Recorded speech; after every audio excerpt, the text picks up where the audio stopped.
without getting paid. But you see how much kidnappers are picking for victims. My thing is, government should, I think all the stakeholders in this, they need to get that, and I think we get that.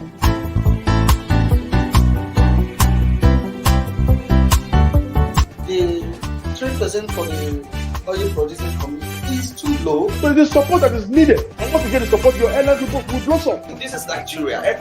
You need to give people sense of belonging.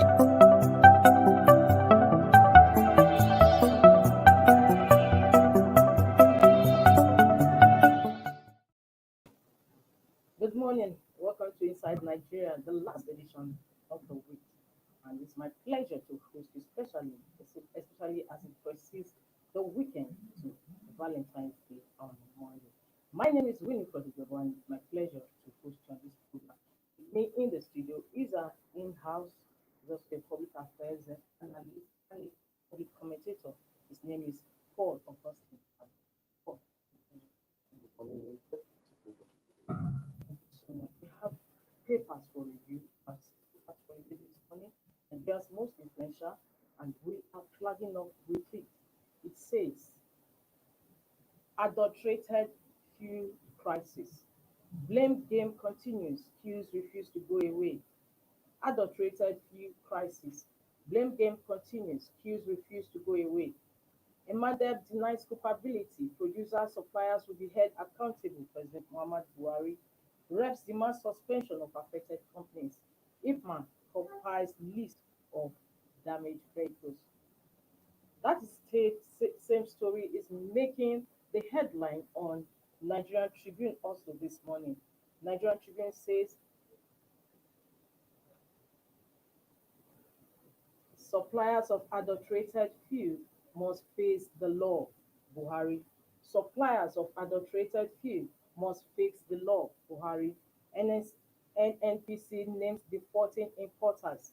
IFMAN directs members to compile inventory of affected customers. Reps call for proof of NNPC SON orders. Fuel scarcity. NATO threatens to withdraw services. Nigerian Tribune. Suppliers of adulterated fuel must face the law. Buhari. NNPC names defaulting importers. IFMAN directs members to compile inventory of affected customers. Reps call for proof of NNPC SON orders.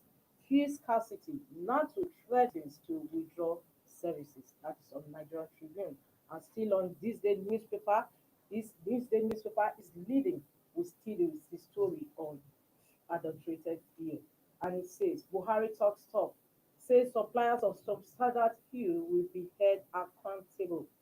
Buhari talks tough. Says suppliers of substandard fuel will be held accountable. Direct service providers to give information on consumed products.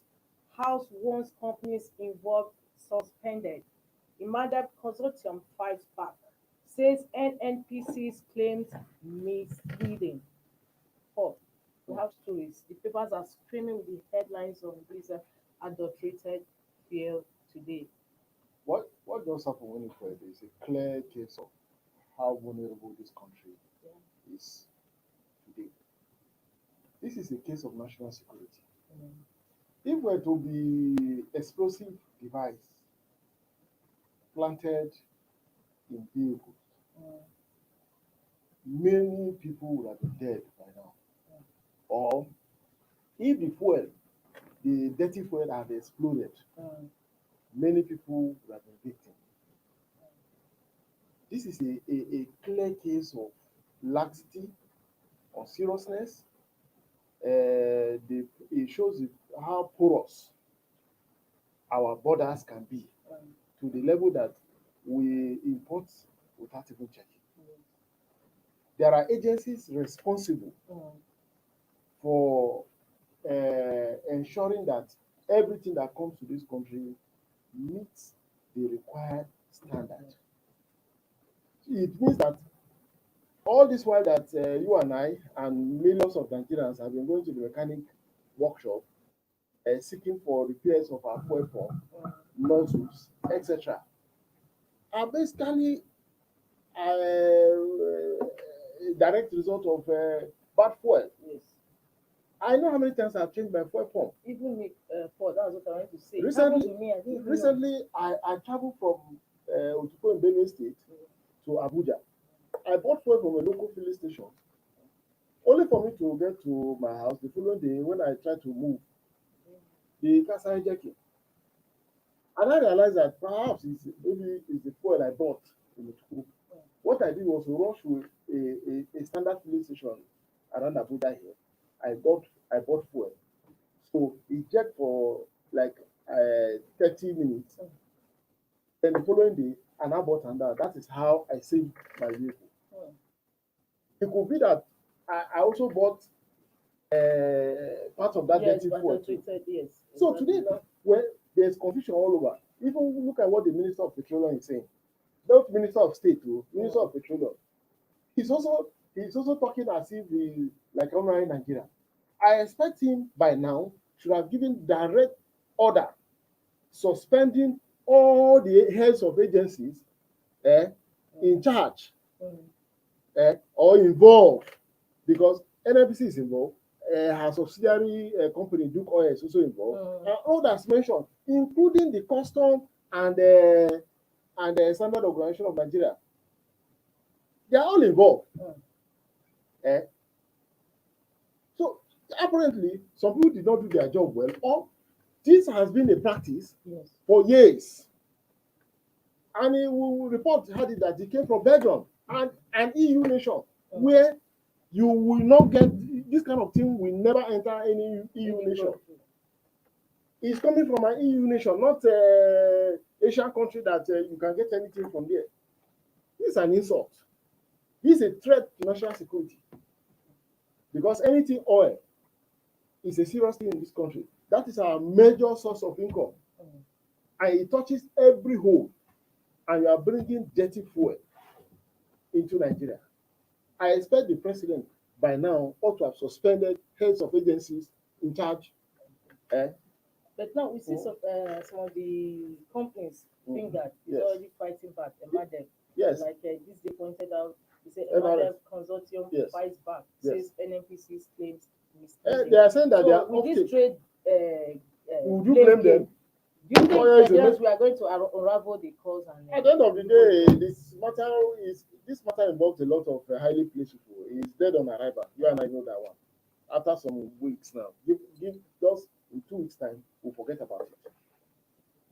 In 2 weeks' time, we'll forget about it because it involves a major national oil company and its subsidiary.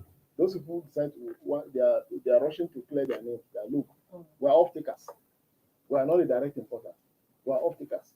The direct importer happens to be Duke Oil, NNPC and our subsidiary. We only take and distribute. Why are we being mentioned? Did you order for it from Belgium? So these are some of the issues. These are some of the issues.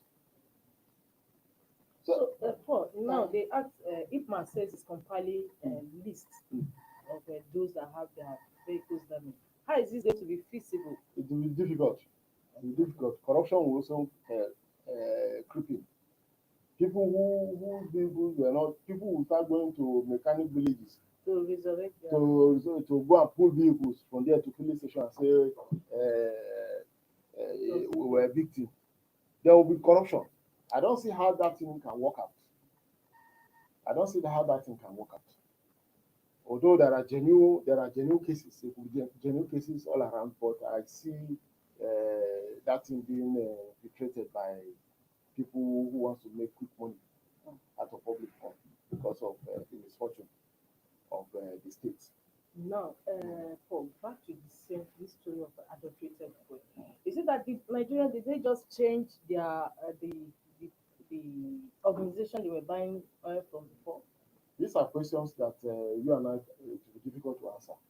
It is important that that can say that. And you recall there was a report in 2020 by a UK-based newspaper, The Guardian, where the paper published a story that most of the fuel being imported to Nigeria are very, very bad. They are dirty. And fuel being produced in Nigeria by even what we call bunkering by these local guys who produce it in around the Niger Delta. Those fuels are cleaner than the imported ones. But trust now, it was way better. But that is what is playing out today. So why don't it brings us to this question: what is still delaying us? What is still holding us from refining our own fuel? Our own fuel. So if we can't produce our fuel, these are some of the things we get.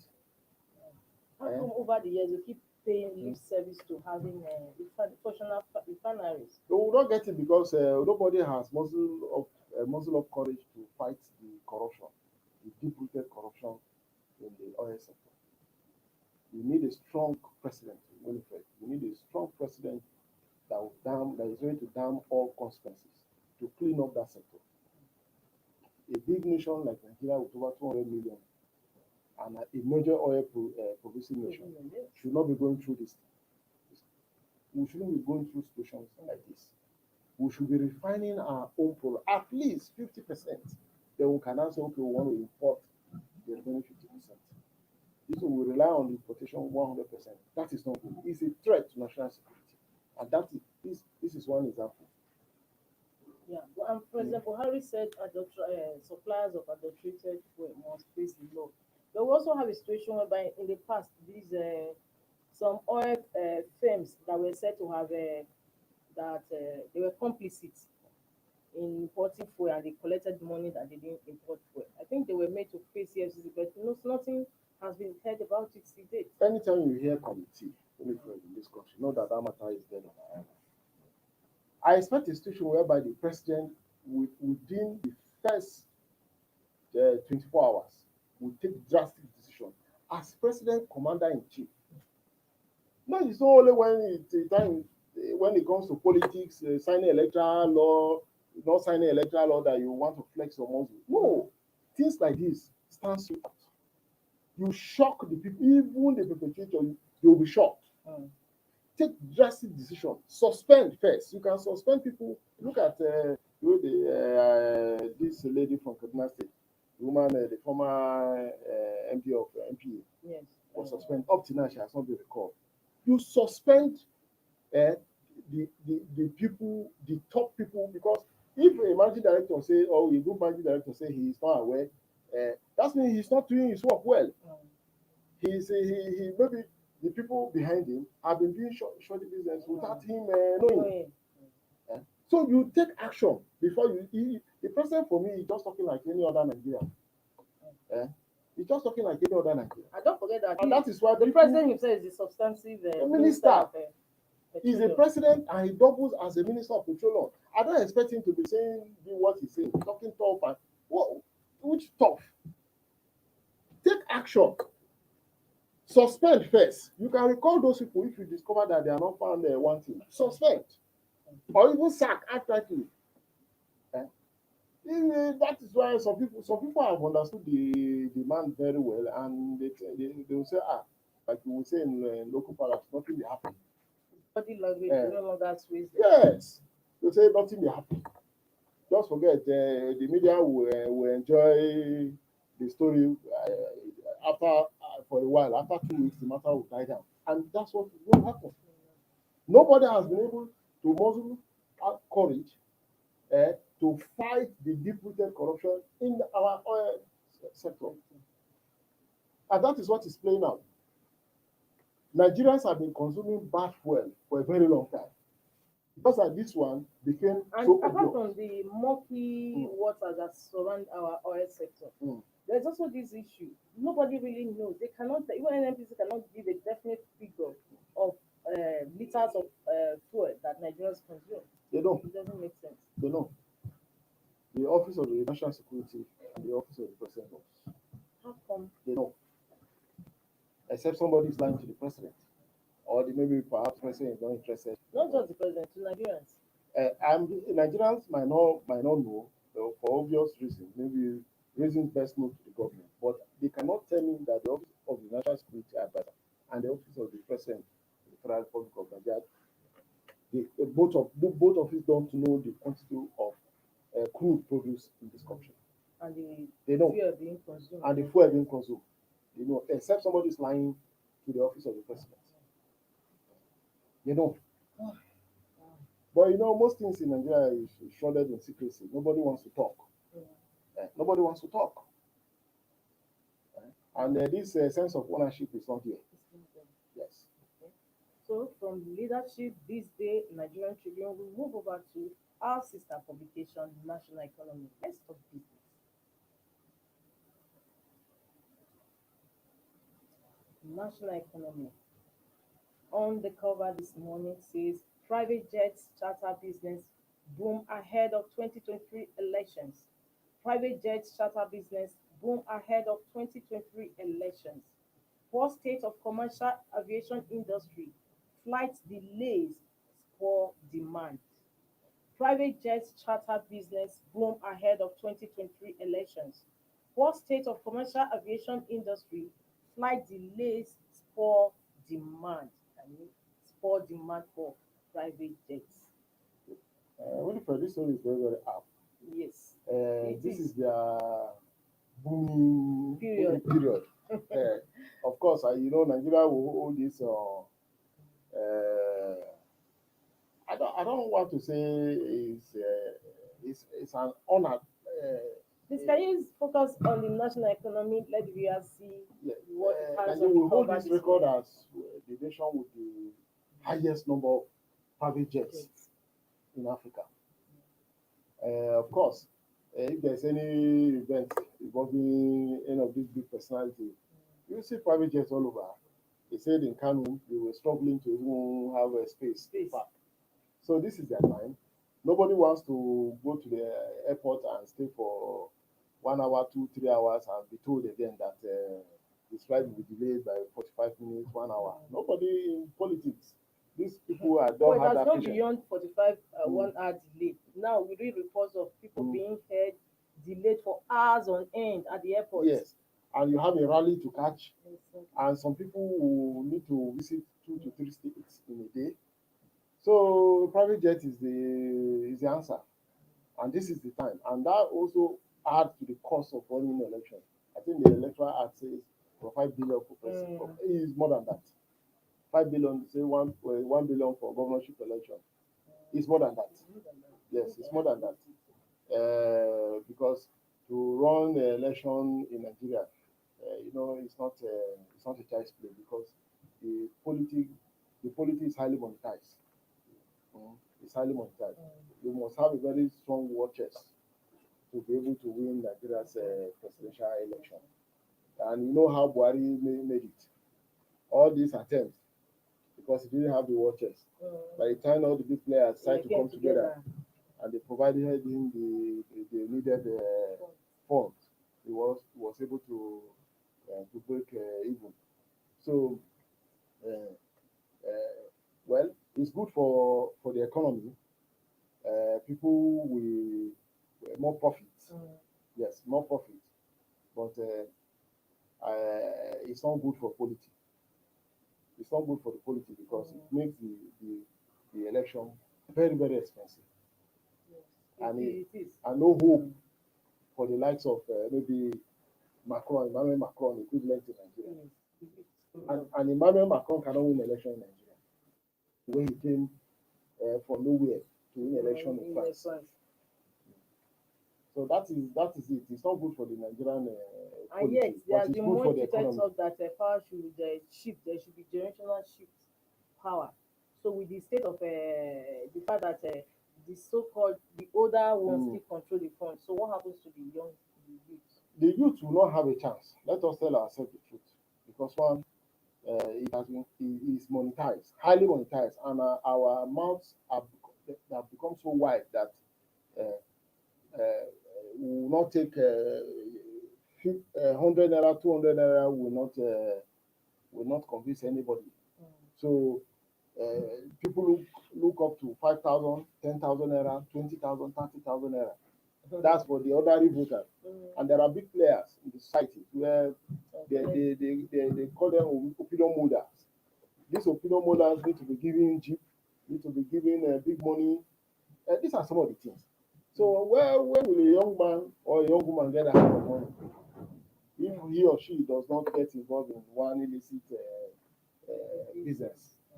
Because if you are a civil servant, okay, you say you work for 15 years and you want to go into politics, how much? Eh? How much have you in?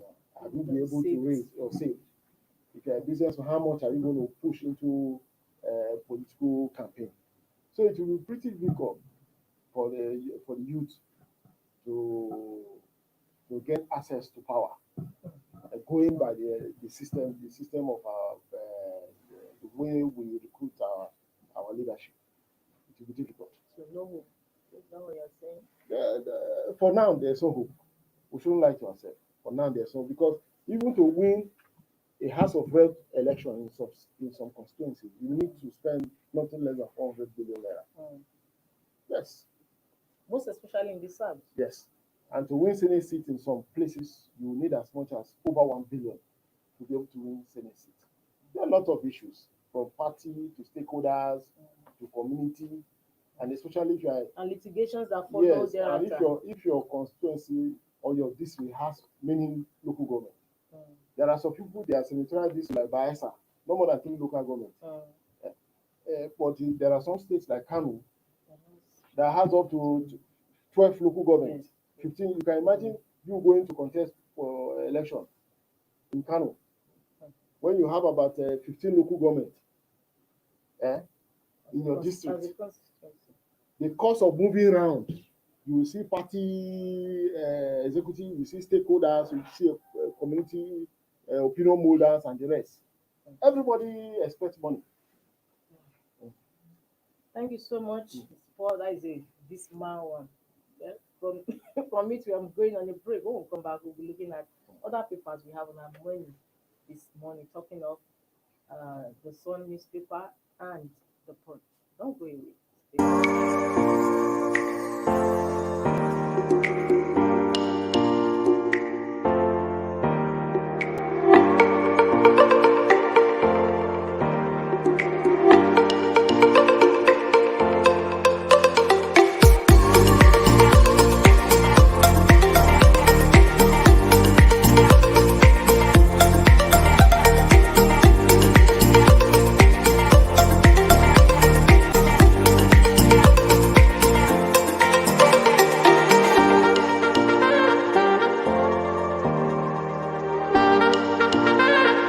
For sponsorship and advert placements, please contact 080-3688-6158. Last Word Leadership Podcast Studio. You have the last word.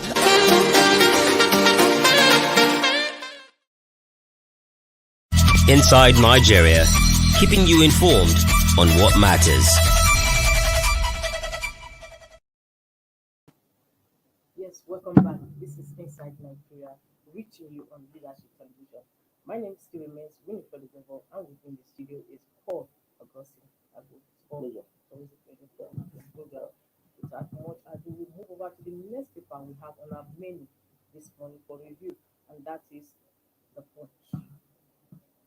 The Punch is taking a different story from all some of the leading papers this morning. In the cover, it says Oyo Bullion Van Robbers, Enugu government kill 5 policemen, orders. Oyo Bullion Van Robbers, Enugu government kill 5 policemen, orders. Ibadan motorcyclist killed, commuters shot, hoodlums cut away cash, motorists flee, 3 policemen manning Enugu checkpoint killed, POS man shot, woman abducted. These are portfolio of stories today on the Punch newspaper. I'll take that again. Oyo Bullion Van Robbers, Enugu government killed 5 policemen, orders. Oyo Bullion Van Robbers, Enugu government killed 5 policemen, orders. Ibadan motorcyclist killed, commuters shot, hoodlums cut away cash, motorists flee, 3 policemen manning Enugu checkpoint killed, POS man shot, woman abducted. These are portfolio stories today on the Punch. It's unfortunate that We keep reading of stories of robbers attacking bullion fund. Yes, and Well, you find such things, such incidents, they are common in the south west. Yes, and we're told that it's just about less than a few meters away from the police station. I think I'm familiar with that place, Ibadan, that fortunate incident happened. Yes. Because I know Ibadan very well. My worry is the victim, the police. We don't have enough, and we keep on losing them on a daily basis. Yes. It takes a lot to train one police officer. And I see some of these Bulong van drivers, especially the policemen that escort them. Most of them are poorly, they wear poor gear, for security gear. That's protective gear. Some don't even wear anything, just we are plain uniform. And you're escorting a highly secured item as cash. Most of them don't wear protective gear. They don't even wear. Those I know that I've seen, and they don't. That's number one flaw. It's not easy to lose a security man. It's not. Police has Yes, become they are poorly equipped. engendered Yes, they are poorly specimen in equipped. Nigeria. They are poorly equipped. And there's an issue with intelligence, because they say, according to what I got from the commissioner of this Oyo State when she was talking to the press, she said they trailed them from where they picked the cash. They trade. That means there's an insider, yes, involvement. Yes, the insider must have leaked the intelligence to those guys, and well, she said the two of her men were shot in the leg. But some papers reported this morning that 2 policemen killed. Yes. So I don't know which one to. That's what I also read. Yes, the police commissioner said 2 of our men were shot in the leg. That's what she said yesterday. But I was surprised. Did they have died from the gunshot? I don't know, because what I got this morning was that 2 policemen shot dead. It's unfortunate that we keep on going through. But Paul, let me take you situations back. like Safety of policemen is also vital, because these are people that are supposed to be enforcement of law and order in the Yes. society. Yet they have become endangered species. Yes. They are always the first on the first line of attack, and Yeah, they of are course. not. Would you liken it to the fact that they don't have, just like you said, the modern day weapon to defend themselves? One, they don't have the modern day weapon. Then you see how many of our policemen you see with the service pistol. All of them carry AK-47, as if they are marching into war front.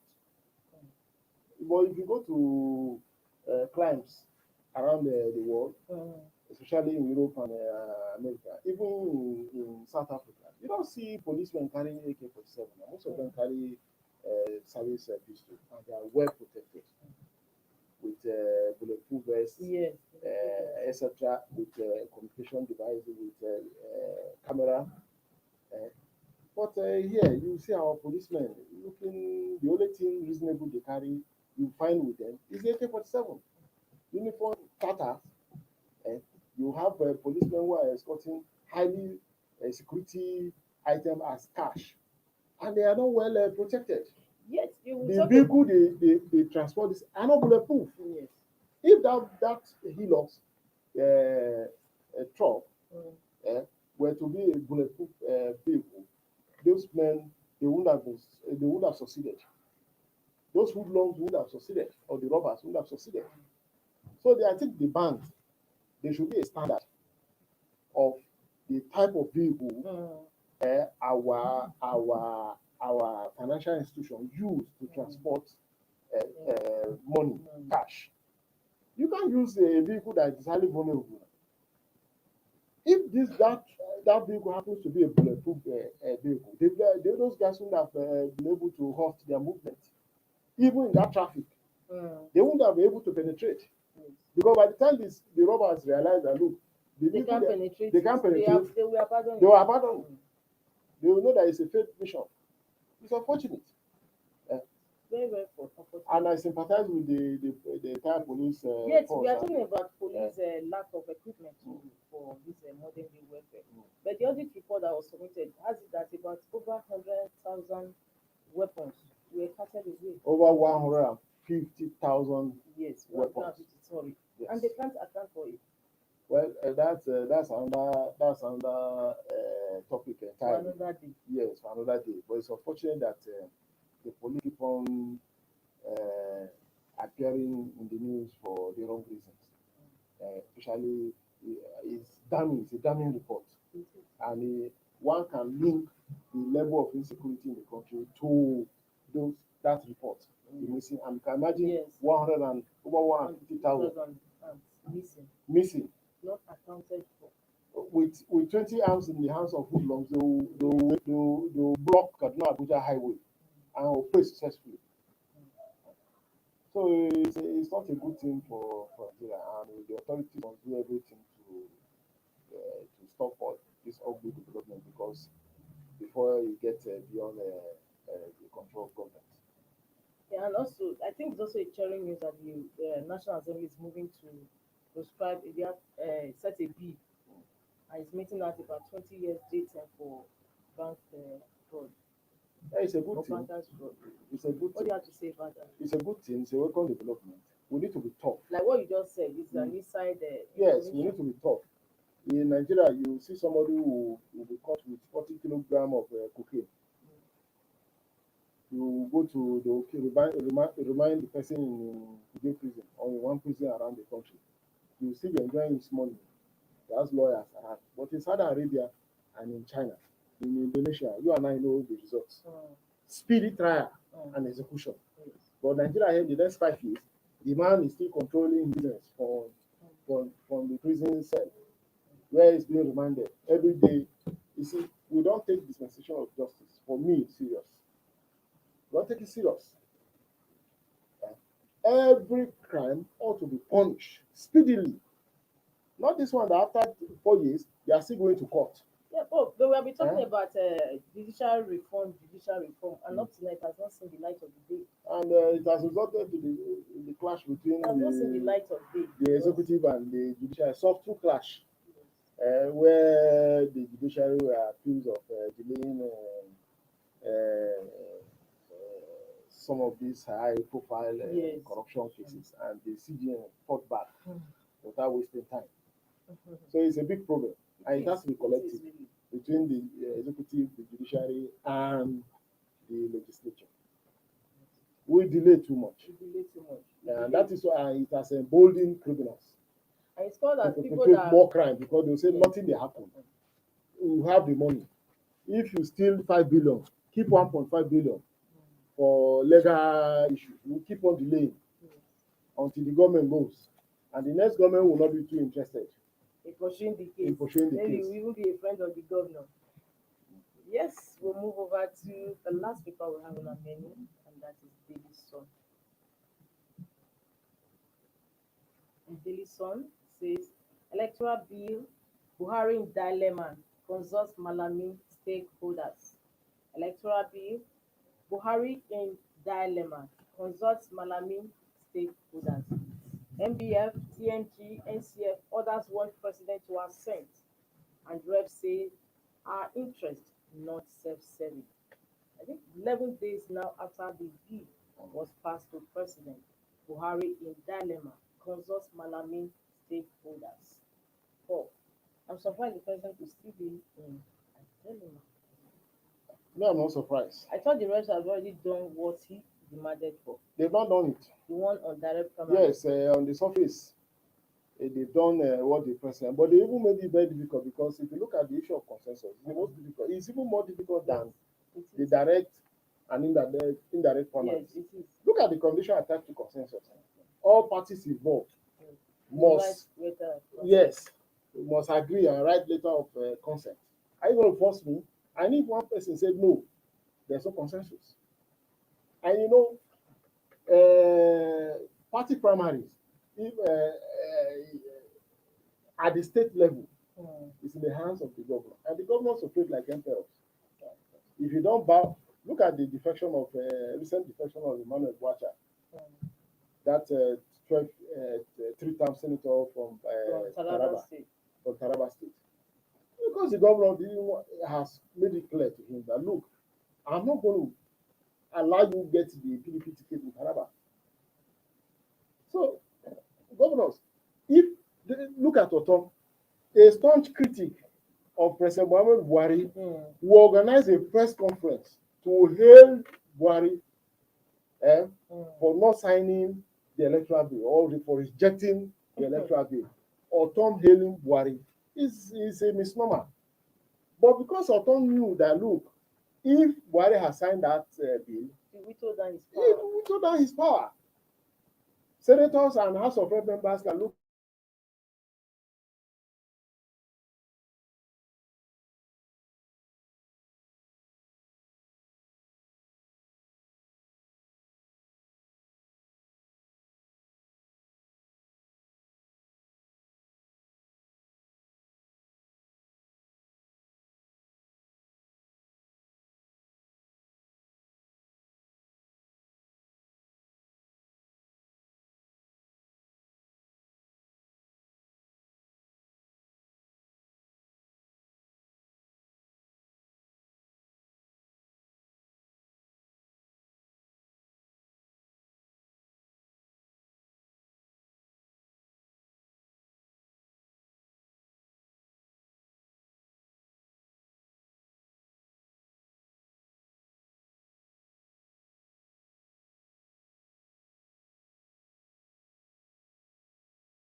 Inside Nigeria. Inside Nigeria, keeping you informed on what matters.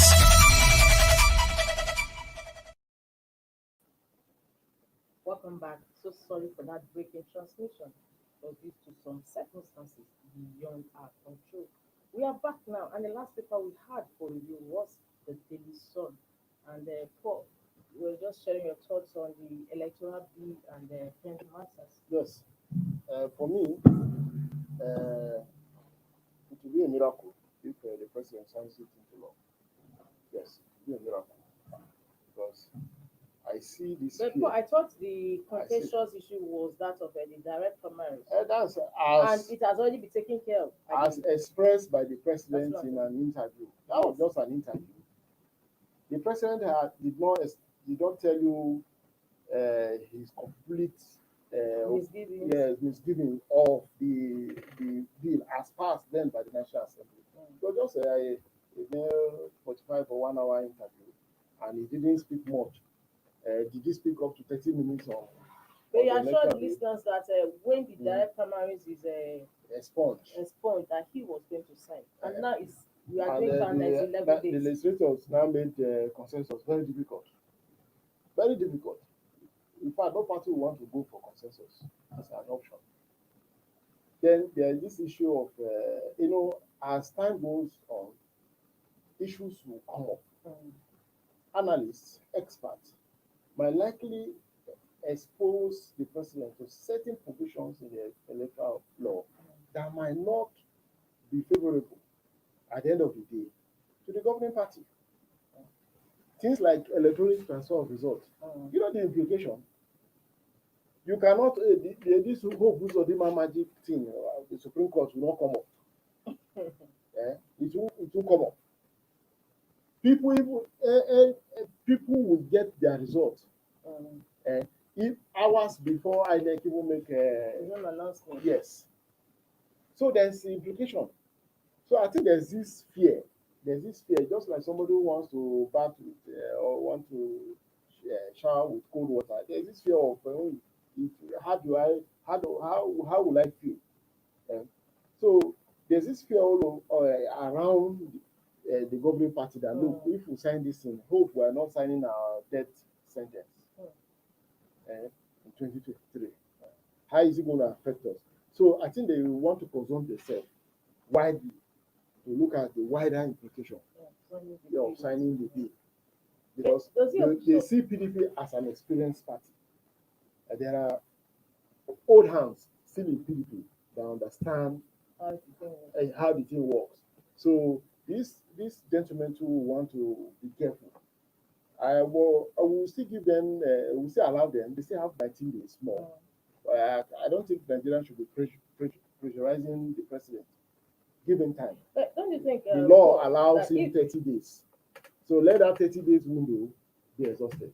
Then my only problem now is that, and what I expect Nigerians to be talking about is the National Assembly. Will they be able to override, veto the president? Can they? Because they are generally seen as a rubber stamp National Assembly. As said by Wiki. So will they muzzle out that courage?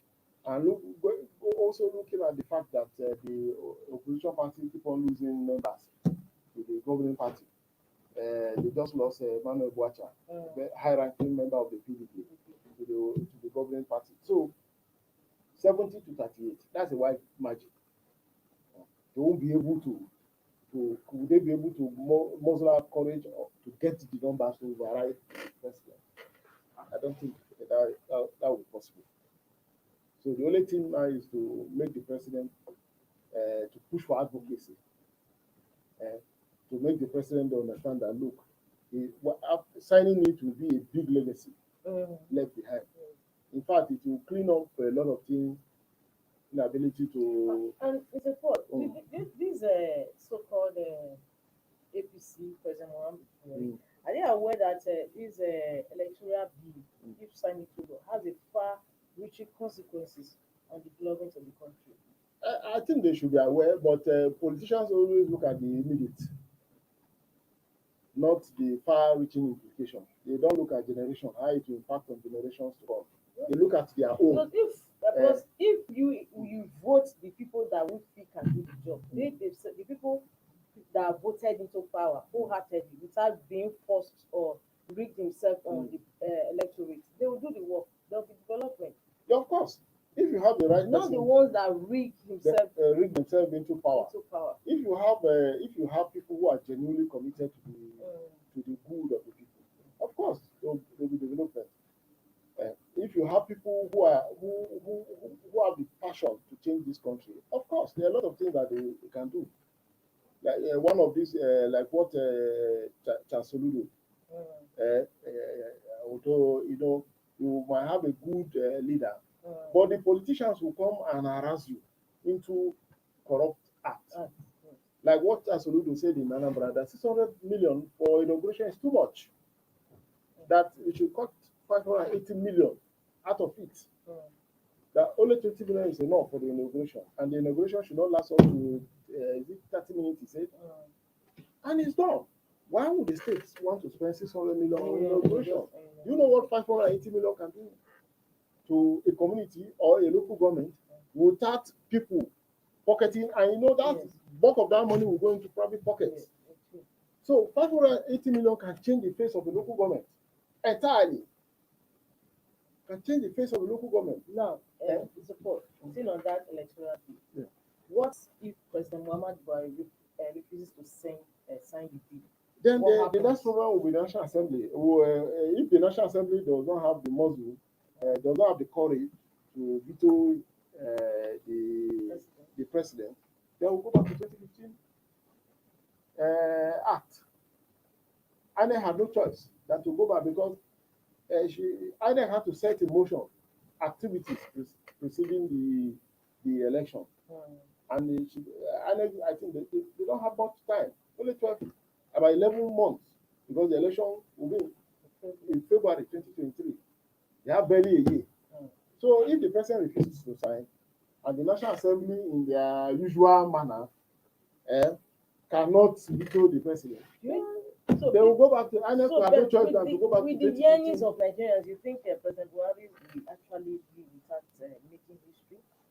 Anything is possible in Nigeria. The handlers will come and bamboozle Nigerians with a lot of sweet language, reasons why the president, for the good of the nation, they will advance a lot of reasons. This is Nigeria. Anything is possible. They will say that after 1 month or so, people forget it. Campaigns will set in. But it will be a huge disappointment. Nigerians will be disappointed. Thank you so much, Mr. for joining the conversation this morning. It's been a pleasure to have you on the set of Inside Nigeria. We look forward to seeing more of you on the program. Thanks a lot. Thank you so much. If the invitation comes. We always come. Well, viewers, this is where we call it a day on today's Inside Nigeria. Don't forget that this weekend, just stay safe, play responsibly, as we have Valentine coming up on Monday. And don't also forget that security is a personal matter. Stay safe.